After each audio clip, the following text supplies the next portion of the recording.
Friend, इस video में हम लोग बात करने वाला हूँ सीटेट 2022 के कौन कौन से बुक्स पढ़ेंगे जो हम सीटेट 2022 में एग्ज़ाम को क्वालिफाई करेंगे।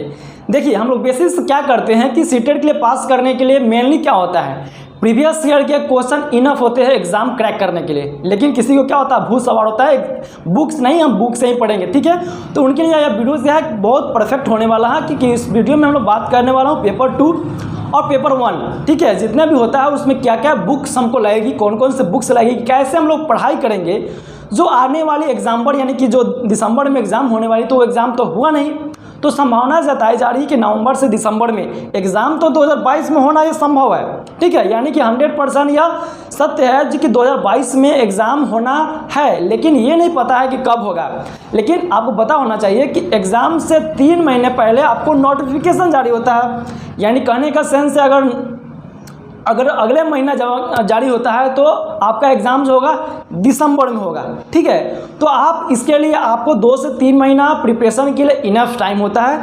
तो आज हम लोग बेसिकली बात करने वाले हूँ कि सीटेट के लिए हम लोग क्या करने, सीटेट 2022 के प्रिपरेशन के लिए यानी कि कौन सा बुक लिस्ट होगा और कैसे इसको हम लोग पढ़ेंगे, इसके वीडियो में हम लोग आज इस बोर्ड के माध्यम से आपको बताने वाले हैं। तो चलिए हम आपको शुरू करते हैं। देखिए, सीटेट पास करना क्या होता है, एक जो अदर कंपटीशन होता है, रेलवे एसएससी होता है, उससे तो आपका बहुत कम समय में इसको तैयारी किया जाता है बिना कोचिंग के मदद से, ठीक है।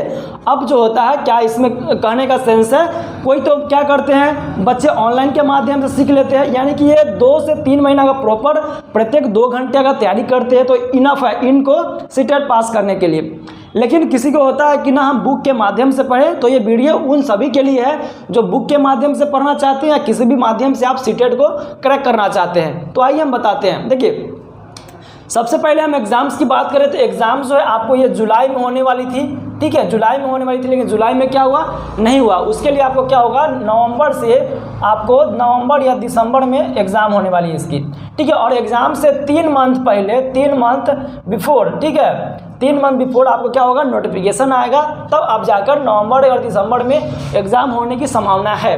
लेकिन एग्ज़ाम 2022 में कन्फर्म ये होगा, ये आप लिख के रख ले, ठीक है। जहाँ आयोग का कहना है कि एग्ज़ाम जो है 2022 में लेंगे, लेकिन कब लेंगे ये इनको नहीं पता है। चलिए, ठीक है, आज हम बेसिकली बात करने वाले बुक्स के लिए। देखिए, आप तैयारी करने के लिए सबसे पहले आपको यहाँ पे जानकारी होना चाहिए कि प्रीवियस ईयर क्वेश्चन, ठीक है, यानी कि प्रीवियस ईयर क्वेश्चन को आपको क्या करना होगा, सबसे पहले इसको देखना होगा कि किस पैटर्न, किस आधार पे हमको सीटेट का क्वेश्चन जो है वो पूछ रहा है। यानी कि आप प्रीवियस ईयर क्वेश्चन को आप डाउनलोड करते हैं या फिर उसके लिए एक बुक्स आता है अरिहंत का या किसी भी प्रकाशन का आप ले सकते हैं। जो ऑनलाइन पेपर हुआ था 16 दिसंबर से लेकर 21 जनवरी के बीच में, ऑनलाइन जो माध्यम से एग्जाम हुआ था 2021 में, वो भी हुआ था सीबीटी, कंप्यूटर बेस्ड टेस्ट। यानी कि पिछले साल से क्या कर दिया है, सीबीएसई ने इस सीटेट का ऑनलाइन एग्जाम्स कर दिया है, जो कि बहुत अच्छा किया है, इसमें कोई भी धांधली नहीं हो सकता है। तो आप क्या कर सकते हैं, इसके लिए 16 दिसंबर से लेकर 21 जनवरी का बीच में ऑनलाइन वाला जो पेपर हुआ है, वो 1 महीने में जितने पेपर हुआ है वो आप सीबीटी हुआ था उसका एक बुक खरीद लीजिए, उससे आप प्रैक्टिस कीजिए। ये सबसे बेस्ट होगा, क्योंकि एग्ज़ाम जो है वो ऑनलाइन हो रही है। तो ऑनलाइन हो रही है तो क्या होता है, सीटेट में ज़्यादा क्वेश्चंस, नंबर ऑफ क्वेश्चन क्या होता है, रिपीटेड आते हैं, क्योंकि यह मतलब सीमित है, इसका जो सिलेबस है ना एकदम सीमित है, जो कि इसके प्रीवियस वाले क्लास में मैं आपको सिलेबस बताया था। तो इसको सीटेट का एग्ज़ाम क्रैक करने के लिए आपको मेनली सिलेबस की ज़रूरत होती है, जो कि मैंने पिछले वीडियो में सिलेबस के बारे में पता कर दिया है। तो इसमें क्या होता है कि सीटेट के एग्ज़ाम्स के लिए मेनली क्या होता है, क्वेश्चन जो होता है रिपीटेड, बार बार क्वेश्चन पूछे जाते हैं, क्योंकि इसका सिलेबस बहुत छोटा है और उसी में से हर साल क्वेश्चन वो पूछती है। तो आपको क्या करना है, एक बुक खरीदना है जो 16 दिसंबर से लेकर 21 जनवरी तक का बीच के होने वाला है। और वो क्या होने वाला है, प्रीवियस ईयर क्वेश्चन आप खरीद सकते हैं, उसको सेट कीजिएगा, आपको 80% वहाँ पे तैयारी ऑटोमेटिक प्रीवियस ईयर से हो जाएगी, ठीक है।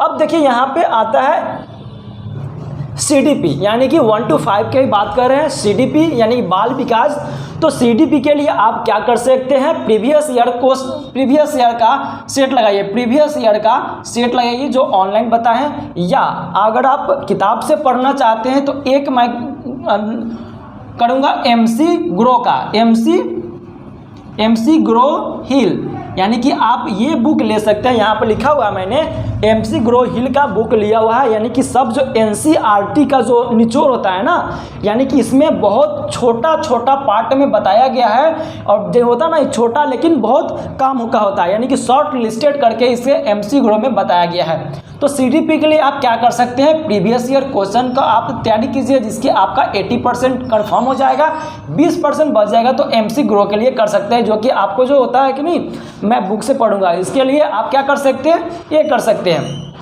उसके अलावा आप क्या सकते हैं, प्रैक्टिस सेट कर सकते हैं। उसके अलावा आप प्रैक्टिस सेट कर सकते हैं, यानी प्रैक्टिस सेट क्या होता है, जब आप प्रीवियस ईयर क्वेश्चन मारेंगे तो आप उसके लिए एक प्रैक्टिस सेट का बुक ले लेंगे और उसको 150 नंबर क्वेश्चन होगा, 150 का प्रैक्टिस करना है, ठीक है। ज़्यादा प्रैक्टिस करेंगे तो ज़्यादा आपका स्कोर बनेगा। अब आती है मैथ्स, तो मैथ 1 to 5 के लिए क्या करना है कि आपको थर्ड, यानी कि थर्ड से लेकर 5th तक का आपको मैथ बनाना है, जिसमें सिंप्लीफिकेशन, ऐड, मल्टीप्लिकेशन, डिवीज़न ये सब आता है। तो इसमें भी आपको कोई ज़रूरत ज़्यादा बुक पढ़ने की नहीं है। अगर बुक पढ़ना चाहते हैं तो बुक NCERT का आप ले सकते हैं। किसका, NCERT का, NCERT का 3rd से लेकर 5th तक का आप बुक ले सकते हैं। या फिर आप क्या कर सकते हैं, प्रीवियस ईयर क्वेश्चन, मैं सब में बता रहा हूँ प्रीवियस ईयर क्वेश्चन, और इसके अलावा आपको क्या करना है, सेट प्रैक्टिस करना है। यहाँ पे हाँ चलिए प्रैक्टिस सेट करना है, ठीक है, यानी कि सेट प्रैक्टिस को आपको हमेशा करते रहना है। यहाँ पे लिखा हुआ है प्रैक्टिस सेट, यानी कि आपको प्रैक्टिस सेट उठाना है। जब आप ऑनलाइन का जितने भी प्रीवियस ईयर का क्वेश्चन कर लिए हैं उसके बाद प्रैक्टिस सेट मारे और आपको पता चल जाएगा कि क्वेश्चन कहाँ से पूछ रही है और कितना रिपीटेड क्वेश्चन है। तो यानी कि ये बात हमको पता चल गया कि जो प्रीवियस ईयर क्वेश्चन उससे 80% मेरा क्वेश्चन वहीं पे सॉल्व हो जाता है। अब रहा EVS की बात, तो EVS में क्या होता है, EVS में अभी आप थर्ड से लेके 5th तक का बुक ले सकते हैं, क्योंकि 1 और 2 में EVS नहीं पढ़ाया जाता है। तो आप 3rd से 5th तक का बुक ले सकते हैं। क्या, NCERT का आप ले सकते हैं बुक, NCERT का बुक लेंगे और इसको पढ़ेंगे। और इसके अलावा आप क्या कर सकते हैं, सेम वही रहेगा, previous year set, previous year question और प्रैक्टिस सेट सब में करना है। बुक के लिए हम बात कर रहे हैं, जिसको बुक पढ़ना है वो मात्र 3rd से लेकर 5th तक का NCERT का बुक पढ़ेंगे।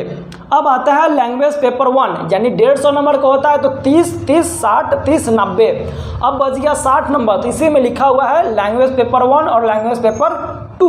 तो इसके लिए आपको क्या करना है, इसके लिए आपको सबसे ज़्यादा ज़रूरत होगा प्रैक्टिस ईयर, यानी कि प्रीवियस ईयर क्वेश्चन, यानी कि प्रीवियस ईयर क्वेश्चन करेंगे तो आपका क्या होता है, लैंग्वेज पेपर 1 और लैंग्वेज पेपर 2 उसमें भी पूरा 100 में 100% आपको कंप्लीट हो जाएंगे, क्योंकि सिलेबस छोटा है और रिपीटेड क्वेश्चन आते हैं, ठीक है। तो इसमें क्या होता है, 15-15 डिवाइड होता है, जो कि आपको पहले वीडियो में पता होगा। 15 नंबर का पैसेज पूछता है, जो कि आपको उसी में से ढूंढकर आंसर लिखना पड़ता है, और 15 नंबर का आपका पैडागोजी पूछता है। तो पैडागोजी आपसे किससे कंप्लीट हो जाएगा, पैडागोजी आपसे कंप्लीट हो जाएगा प्रीवियस ईयर के क्वेश्चन से, जो कि आपको 16 दिसंबर से लेकर 21 दिसंबर तक का ऑनलाइन एग्जाम हुआ था वो, क्योंकि अब से एग्जाम ऑनलाइन होने वाली है, ठीक है। तो ये हो गया आपको 1 to लेके 5 तक का। अब किसी भी कैंडिडेट को 6 to 8 की भी तैयारी करनी होती है तो आपको पता होना चाहिए कि आपको जो है लैंग्वेज पेपर दोनों और CDP 3 सब्जेक्ट हो गया ना, लैंग्वेज पेपर 1, 2 और CDP ये 6 to 8 में ही पूछे जाते हैं और 1 to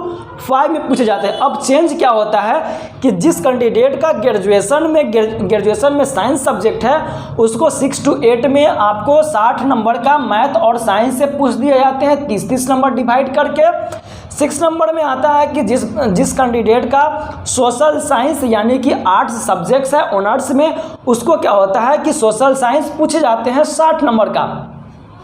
अब बात आता है कि मैथ्स और साइंस जो कि 6 to 8 के लिए उनको क्या करना है, तो आपको सबसे पहले तो मैंने बता दिया वो प्रीवियस ईयर का सेट मारना है, लेकिन जो किताब से पढ़ना चाहते हैं उसके लिए आपको क्या करना है, NCERT का ओनली 6 to 8, 6, 7, 8 का आपको बुक पढ़ जाना है, आपको डिट्टो वहीं से, क्योंकि क्या होता है सीटेट का जितना भी एग्जाम होता है 1 by 1 लाइन बाय लाइन कहाँ से पूछे जाते हैं, तो NCERT के बुक से लाइन बाय लाइन क्वेश्चन पूछे जाते हैं। तो क्या करना है आपको, मैथ और साइंस के लिए 6 to 8 का बुक आपको चार्ट जाना है। उसके अलावा आपको प्रीवियस ईयर सेट जो प्रीवियस ईयर क्वेश्चन है उसको बनाना है, या आप प्रैक्टिस सेट तो हर हाल में करना ही करना है। ठीक है, अब आता है सोशल साइंस। तो सोशल साइंस के लिए आप क्या करेंगे, NCERT का बुक पढ़ना है 6 to 8 का। उसके अलावा सबसे पहले तो आपको प्रीवियस ईयर का जो मैंने बताया है वो आपको तैयारी करना है। ठीक है, तो आप बुक से पढ़ना चाहते हैं तो बुक का मैंने नाम बता दिया हुआ, CDP में आप जो है MC ग्रो का यूज़ कर सकते हैं। उसके अलावा प्रीवियस ईयर जितने भी 16 दिसंबर से 21 जनवरी के बीच में एग्जाम्स हुए हैं उससे आप तैयारी कर सकते हैं। ठीक है, तो इस वीडियो में हम लोग जाना कि किस तरह से कम समय में ज़्यादा स्कोर लाएँ। ठीक है, अब यहाँ पे 2 से अगर 3 महीना में आप सिर्फ ऑनलाइन के माध्यम से यानी कि प्रीवियस ईयर पढ़ लेते हैं तो आपको क्या होता है 90 से लेके 100 मार्क्स आपको आराम से आ जाते हैं। ठीक है, लेकिन आपको स्कोर अगर ज़्यादा लाना है, पास तो आपका कमी पे है, पास कहाँ है, 90 नंबर लाइएगा पास हो जाइएगा OBC। ठीक है, यानी कि अगर 82 लाते हैं OBC के लिए तो आप 82 में पास होते हैं। इसमें कोई क्या होता है, कट ऑफ नहीं उठता है, इसका नंबर सीमित रहता है 82 नंबर। ठीक है, लेकिन आप 100 प्लस 20 130 प्लस लाना चाहते हैं तो उसके लिए आपको NCERT बेस्ट रहेगा। NCERT के अलावा लाइन बाय लाइन क्वेश्चन पूछे जाते हैं, उसके अलावा कहीं से कोई भी क्वेश्चन नहीं पूछे जाते हैं। आई होप, आशा करते हैं कि यह वीडियो आपको समझ में आ गया हो, और समझ में आ गया हो तो प्लीज़ इसका क्या करें, आप स्क्रीनशॉट ले लें और अभी से ही लग जाए, क्योंकि एग्जाम जो है 2022 में 100 में 110% होने वाली है। ठीक है, तो आशा करते हैं वीडियो आपको समझ में आ गया हो। अगर आपको वीडियो समझ में आया तो अपने नज़दीकी फ्रेंड किसी भी कजन्स को आप यह वीडियो को शेयर कर सकते हैं। चलिए मिलते हैं अगले वीडियो में, तब तक जय हिंद। और हाँ, एक और बात बता देना चाहता हूँ कि इसके बाद मैंने बुक का बता दिया, आज शाम को वीडियो आने वाली है EVS का। ठीक है, EVS का मैं PDF तैयार कर चुका हूँ, आज EVS का क्लास चलने वाला है। ठीक है, चलिए अगले वीडियो में मिलते हैं।